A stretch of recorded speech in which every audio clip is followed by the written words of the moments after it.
আমার দিদির জামা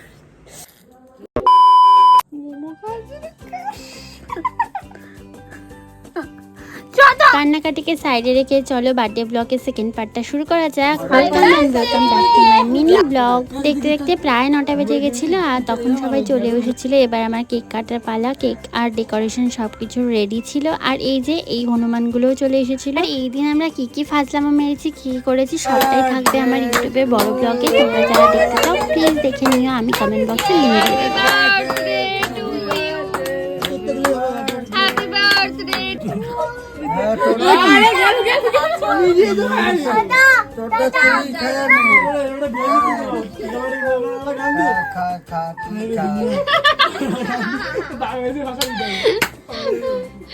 আর এইখানে আমি কাকে দেবো বুঝতে না পেরে নিজের গালে কেকের প্রথম টুকরোটা ঢুকিয়ে দিয়েছি।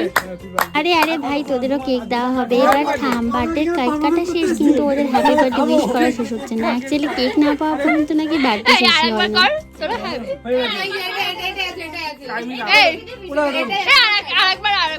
আর এরা যে কি হুজ্জুতি লাগিয়েছিল কি বলবো। আর এবার মিষ্টির কাণ্ডটা দেখো, এত অসহ্য না মেয়েটা, কি বলবো জঘন্য। কাটার পর কেক খেলাম, পায়েস খেলাম, আর ছিল কিছু স্ন্যাক্স, ওটাও খেলাম। আর রাতে ডিনার করে ঘুমিয়ে পড়েছিলাম। আজকের মতো ব্লগটা আমি এখানে শেষ করছি, বাই।